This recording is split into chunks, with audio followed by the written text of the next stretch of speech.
Opening the refrigerator door in a black household during the 1970s was like opening a time capsule of culture, tradition, and resourcefulness. Behind that familiar hum of the Frigidaire or Kenmore, you find more than just food. You discover the story of a community that turned simple ingredients into soul-satisfying meals, stretched budgets into feasts, and preserved traditions passed down through generations. These weren't just groceries. They were symbols of resilience, creativity, and the unbreakable bonds of Black family life. So what exactly made these refrigerators so distinctive? Here are 20 items that tell the story of Black kitchens in the 1970s. 1. Packets of Kool-Aid and the pitcher that never left. Walk into any Black kitchen in the 1970s, and you find a clear glass pitcher filled with bright red, purple, or orange Kool-Aid sitting prominently on the refrigerator shelf. The packets cherry, grape, tropical punch were staples, costing just pennies and providing gallons of sweet refreshment for families and neighborhood kids who'd stream through the back door on hot summer days. Mothers would mix it strong and sweet, sometimes adding extra sugar beyond what the packet called for, creating a drink that was almost syrup-like in its intensity. This wasn't just about quenching thirst. Kool-Aid represented affordability and abundance in homes where every dollar mattered. When a single packet could hydrate a dozen children for less than a quarter, it became more than a beverage.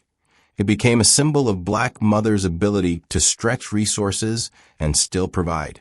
The sound of ice cubes clinking against that glass pitcher, the condensation dripping down its sides, the purple mustache left on eager faces.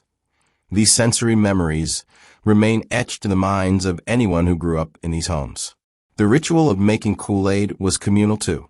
Kids would beg to stir the mixture, watching the colored powder swirl and dissolve, transforming plain water into something magical. It was often the first drink offered to guests, a gesture of hospitality that said, "You're family here." 2. Government cheese in its distinctive box. The large rectangular block of orange cheese, arriving in a plain cardboard box stamped with government markings, was a fixture in many Black refrigerators during the 1970s. This commodity cheese, distributed through federal food assistance programs, had a distinctive sharp flavor and creamy texture that made it perfect for grilled cheese sandwiches, macaroni and cheese grits. Families would receive 5-pound blocks that would last for weeks, stored carefully in the coldest part of the refrigerator. But government cheese carried complex meanings. For many Black families, it represented both survival and struggle, a reminder of economic hardship and systemic inequality, yet also a source of nutrition that helped parents feed their children when money ran short before payday. There was no shame in having it. Nearly every family in the neighborhood received commodity foods, creating a shared experience that bonded communities rather than divided them. What's remarkable is how Black cooks transformed this basic ingredient into culinary magic. That government cheese became legendary in dishes passed around potlucks and family gatherings. The grilled cheese sandwiches made with it had an unmatched richness. The macaroni and cheese developed a creaminess that fancier cheeses couldn't replicate. Decades later, people still talk about that cheese with nostalgia, remembering not just its taste, but what it represented. Communities taking care of each other and making something beautiful from struggle. 3. A mason jar full of bacon grease. Sitting on the top shelf, often near the butter, was a mason jar or old coffee can filled with congealed white bacon grease. This wasn't waste. It was liquid gold in Black Southern cooking. After every breakfast of crispy bacon, the hot grease would be carefully poured through a strainer into this container, saved for seasoning greens, frying chicken, making cornbread, or adding flavor to vegetables.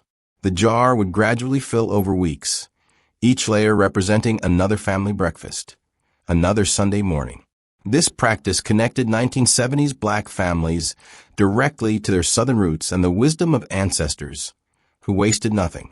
During slavery and through decades of poverty that followed, Black cooks learned to extract maximum flavor and nutrition from every ingredient. Bacon grease became essential. It added richness to dishes when butter was too expensive, provided the perfect medium for frying, and infused everything it touched with smoky, savory depth.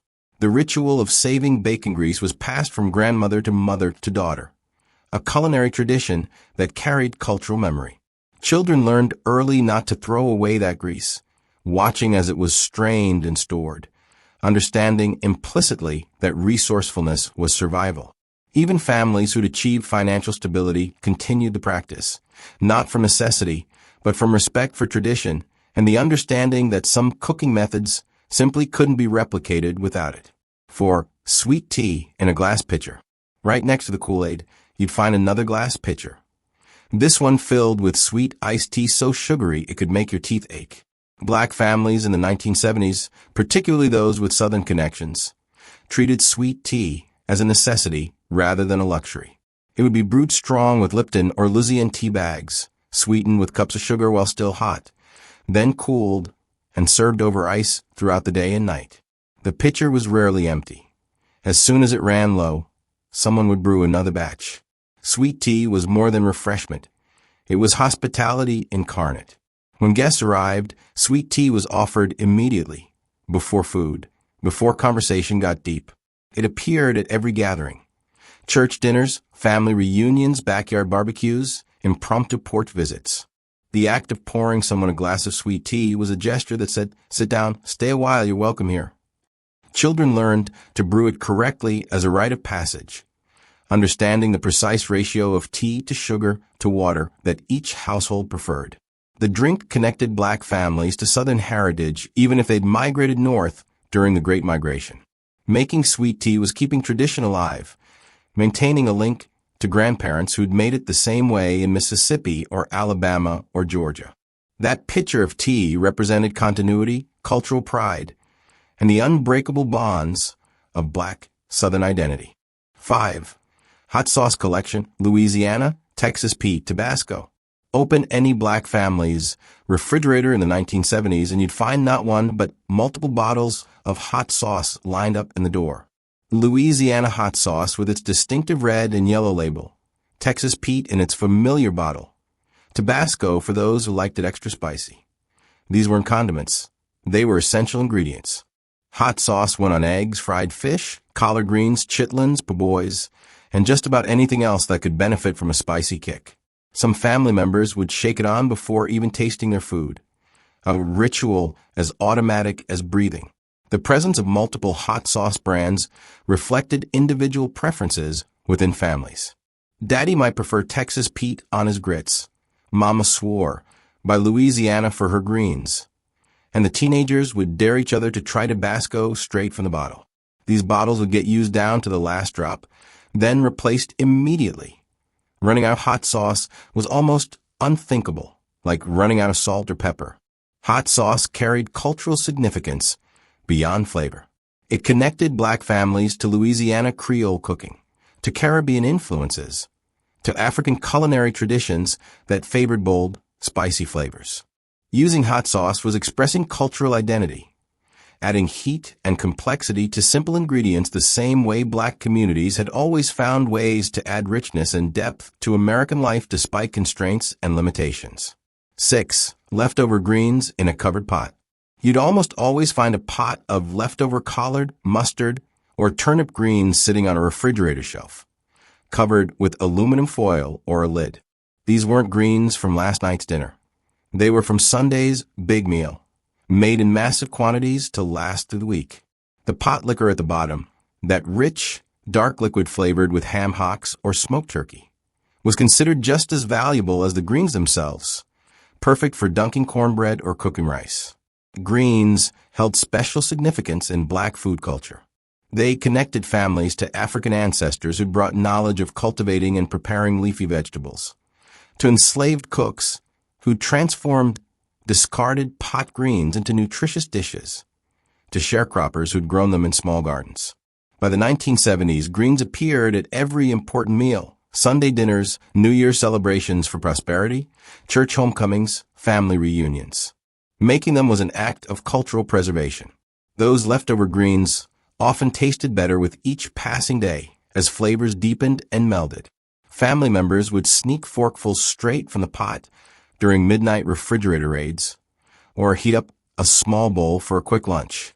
Mothers knew exactly how much was left and who'd been eating them, tracking the pot's contents with almost supernatural awareness. The empty pot, finally scraped clean by week's end, would be washed and ready for the next Sunday's batch. 7. Buttermilk in a cardboard carton. The tangy smell of buttermilk was distinctive in 1970s black refrigerators. This thick, slightly sour dairy product was essential for making authentic Southern cornbread, fluffy biscuits, and perfectly crispy fried chicken. Grandmothers especially swore by buttermilk, insisting that nothing else would produce the same texture or flavor in their recipes. The cardboard cartons, often from local dairies, would sit in the refrigerator door, used sparingly but always present. Buttermilk represented the continuation of Southern baking traditions in black homes. The slight acidity reacted with baking soda to create the light, tender crumb in cornbread that everyone recognized as right. For fried chicken, buttermilk served as the perfect marinade, tenderizing the meat while the acids helped the flour coating stick and crisp up beautifully. Older family members would sometimes drink it straight, a taste acquired in childhood spent on Southern farms where buttermilk was a common beverage. The presence of buttermilk in the refrigerator signaled that serious cooking happened in this kitchen. It wasn't something you picked up casually. It required planning, intention, and knowledge of traditional recipes. Young family members might wrinkle their noses at its smell, but they'd eagerly devour the cornbread and fried chicken it helped create, absorbing culinary traditions even as they protested. 8. Bologna in the meat drawer. A thick roll of bologna, often the Oscar Mayer or Bar S brand, was a staple in the meat drawer of black family refrigerators. This wasn't the thin-sliced deli bologna. This was the thick-cut kind that mothers would slice by hand, each piece nearly half an inch thick, perfect for frying until the edges curled up crispy. Fried bologna sandwiches on white bread with mustard were a quick, satisfying meal that fed kids after school or served as midnight snacks for teenagers. Bologna represented affordable protein in households where every grocery dollar had to stretch. A single roll could make sandwiches for days, and when fried, it transformed from ordinary lunch meat into something special. The sizzle of bologna hitting a hot skillet, the way it would bubble and curl, the smoky aroma that filled the kitchen. These sensory experiences remain vivid decades later.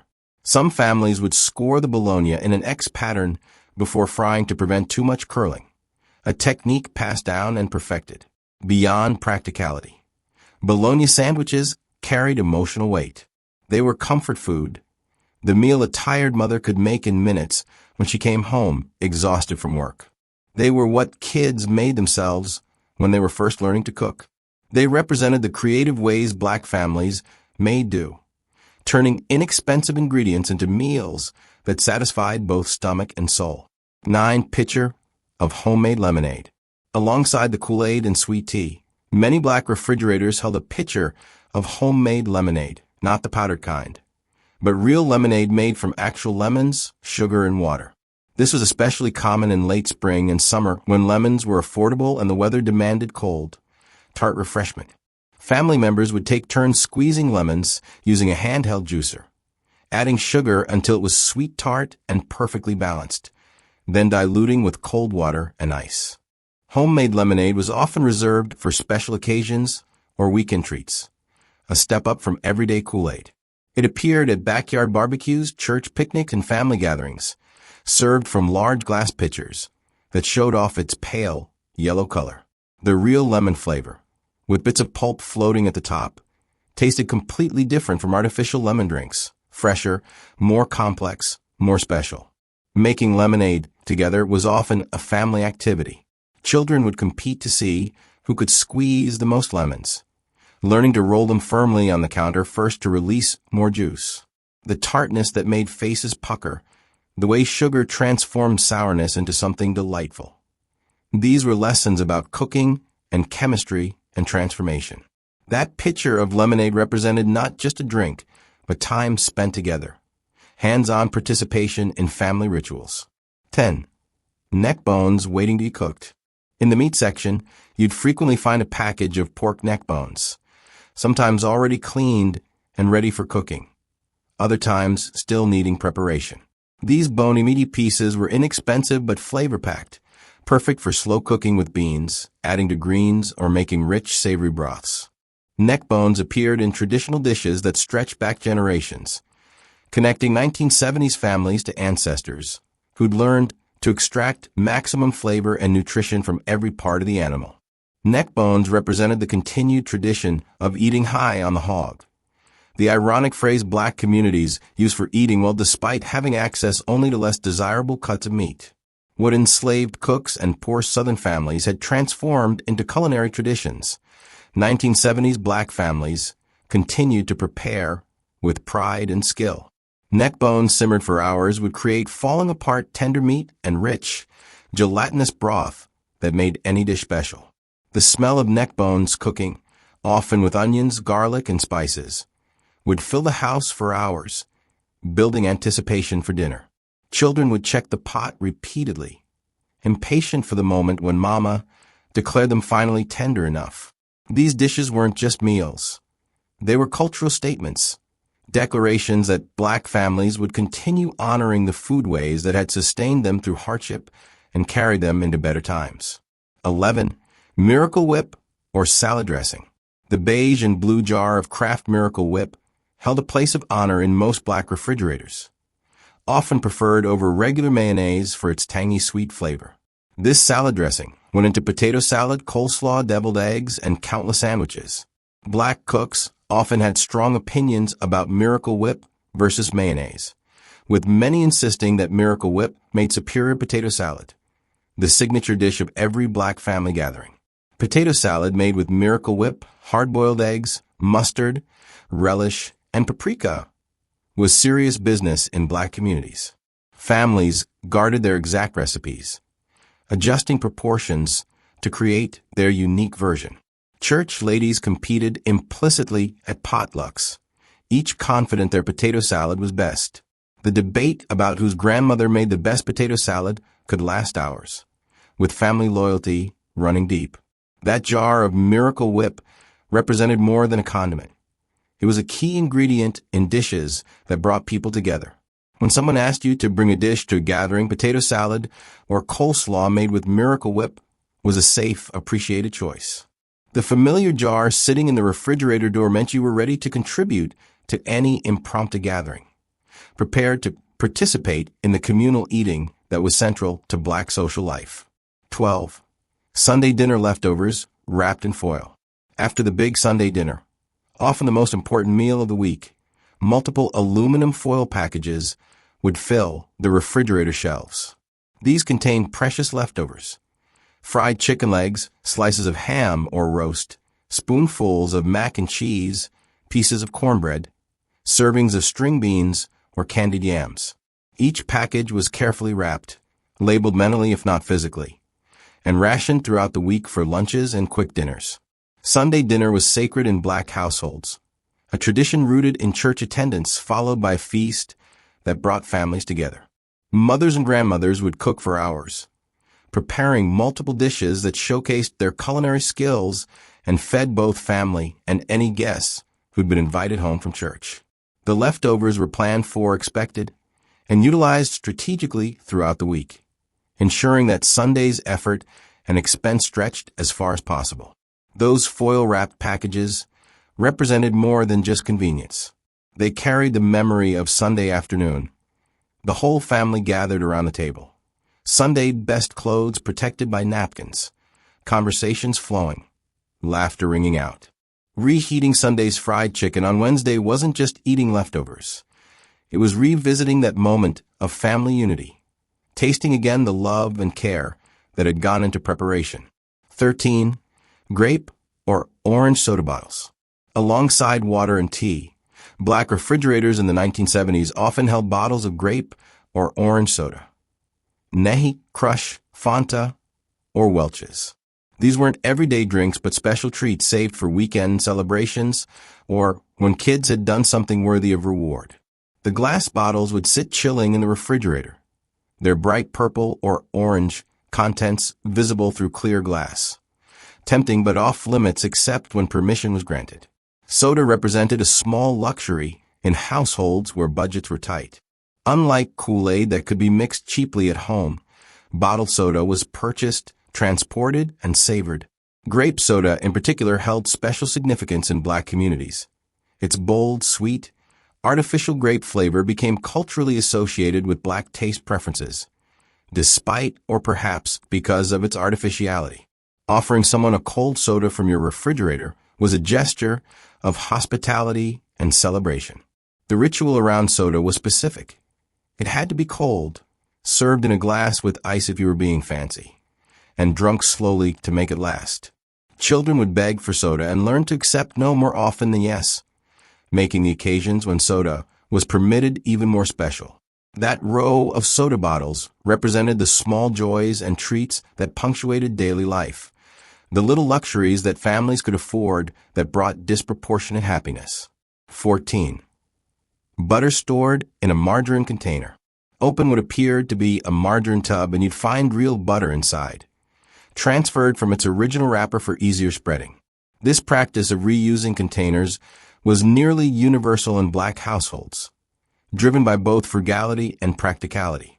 Why throw away a perfectly good plastic container when it could store butter, leftovers, bacon grease, or other foods? Bluebonnet, Imperial, and Parquet tubs were especially popular for repurposing, their distinctive containers becoming permanent fixtures even long after the original margarine was consumed. This reusing and repurposing reflected deeper values in Black family culture. Nothing was wasted. Everything had potential for another use, and resourcefulness was a survival skill passed down through generations. Elders who'd lived through the Depression and Jim Crow era taught younger family members to see value in what others might discard. Reusing containers was just one small example of this philosophy in action. However, this practice also created confusion. Kids would eagerly grab what they thought was margarine for toast, only to discover butter instead, or vice versa. Guests unfamiliar with the household system might hesitate before using what appeared to be margarine. These small moments of confusion were so common, they became part of shared cultural experience. Jokes that Black comedians would later reference, because everyone understood immediately. 15. Watermelon wrapped in plastic wrap. During summer months especially, you'd often find half or a quarter of a watermelon wrapped in plastic wrap, taking up precious refrigerator real estate. Watermelon was a summer staple in Black households, purchased from roadside stands or grocery stores, carried home, and chilled until icy cold. Family members would cut off slices throughout the day, standing over the sink to eat them so the juice could drip freely, spitting seeds into the drain. Despite watermelon's unfortunate association with racist stereotypes, Black families never let that diminish their enjoyment of this sweet, refreshing fruit. They reclaimed it, enjoyed it unapologetically, and passed down preferences about how to pick a good one deep sound when thumped, how to cut it, various techniques handed down through families, and how to eat it. Some added salt, others ate it straight. Watermelon at family picnics and barbecues was tradition, joy, and defiance all at once. The cold watermelon in the refrigerator represented summer itself. Hot days cooled by sweet, juicy fruit. Kids running in from playing to grab a slice. Adults sitting on porches eating and talking as juice ran down their chins. It was simple pleasure, affordable abundance, and a reminder that joy didn't require expensive ingredients or elaborate preparation. 16. Pickled pig feet in a jar. For some families, a large jar of pickled pig feet occupied space in the refrigerator, a polarizing food that people either loved or avoided entirely. These pinkish, vinegary preserved pig feet were purchased ready-made from stores or sometimes prepared at home, eaten as a snack, appetizer, or addition to collard greens. Older family members especially appreciated them, a taste acquired in childhoods when every part of the pig was used and nothing was wasted. Pickled pig feet connected Black families directly to Southern food traditions and the necessity-driven creativity of enslaved cooks. Like neck bones, chitlins, and ham hocks, pig feet represented the less desirable cuts that Black cooks had transformed into distinctive dishes. The vinegar preservation method was practical before reliable refrigeration, but the taste became beloved in its own right, tangy and gelatinous, with a texture unlike anything else. Younger family members often found pig feet disgusting, their appearance off-putting, and their taste incomprehensible. But elders would eat them with evident pleasure, sometimes explaining their importance in family history, how these foods had sustained previous generations, how they represented survival and ingenuity. That jar of pig feet was a tangible link to the past, a reminder of where the family had come from even as circumstances improved. 17. Leftover rice in a covered bowl. A bowl of cooked white rice covered with plastic wrap or a plate was almost always present in black refrigerators. Rice was versatile, filling, and economical. It stretched meals, absorbed flavorful gravies and pot liquors, and could be reheated and served with different dishes throughout the week. That bowl of leftover rice meant you were never more than minutes away from a meal, ready to be heated with butter, mixed with beans, or served alongside whatever protein was available.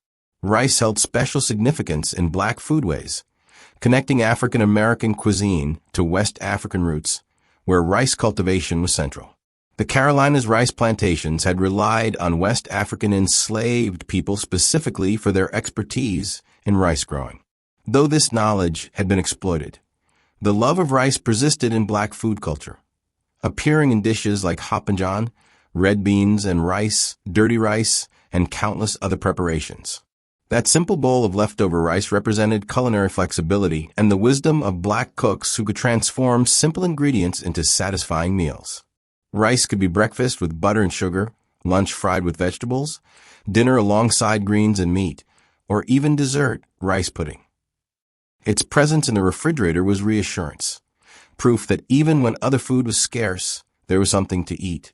A.T. mustard and turnip greens waiting to be cooked. Fresh bundles of mustard and turnip greens, their leaves dark green and slightly wilted from refrigeration, often occupied the vegetable drawers. These would be washed, chopped, and cooked soon. Greens didn't keep long and were meant to be eaten fresh. The bundles still had roots attached sometimes, dirt clinging to stems, proof they'd come straight from gardens or farmers markets where black families shopped for produce. Growing and eating greens connected black families to agricultural traditions, to grandparents who'd maintained vegetable gardens even in urban environments, to great-grandparents who'd cultivated small plots during sharecropping days. The knowledge of how to select, clean, and prepare greens was cultural inheritance, passed from generation to generation along with specific techniques for removing stems, cutting leaves, and seasoning properly. Those bundles of fresh greens represented health consciousness too. Black elders understood that greens provided essential nutrition, vitamins, minerals, fiber, and insisted on their inclusion in family meals. Eat your greens was a command children heard constantly, part of a broader tradition of black mothers and grandmothers ensuring their families received nutritious food despite economic limitations. The greens waiting in the refrigerator were investment in family health, preparation for the communal meals that anchored family life. 19. Cornbread wrapped in a kitchen towel.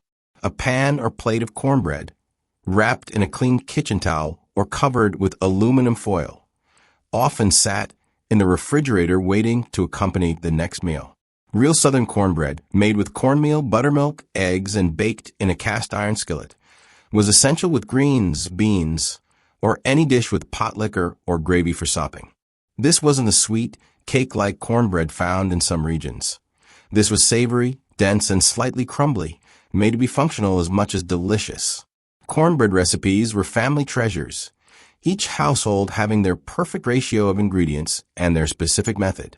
Some added a little sugar despite purist objections. Others insisted on cooking it only in seasoned cast iron. Some liked it thin and crispy-edged, while others preferred it thick and tender.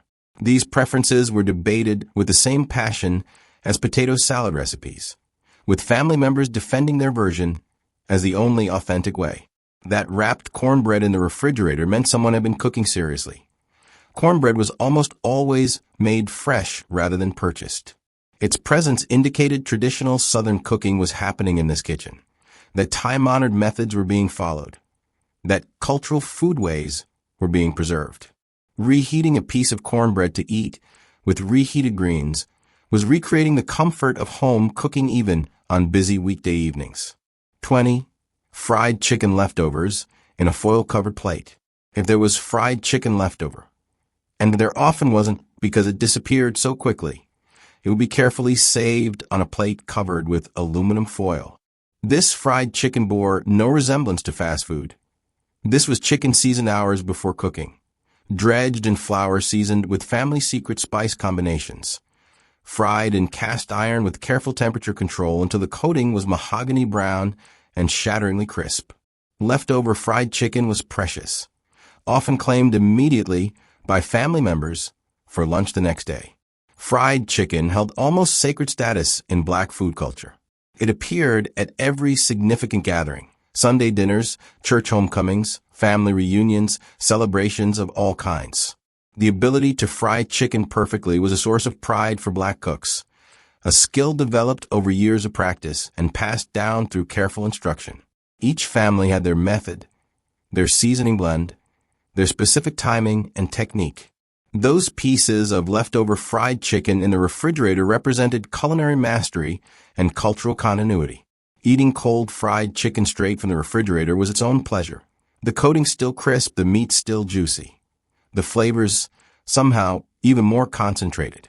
It was sustenance, tradition, and proof of a cook's skill, all wrapped in that crispy coating. That plate of chicken was more than leftovers. It was family legacy on a plate.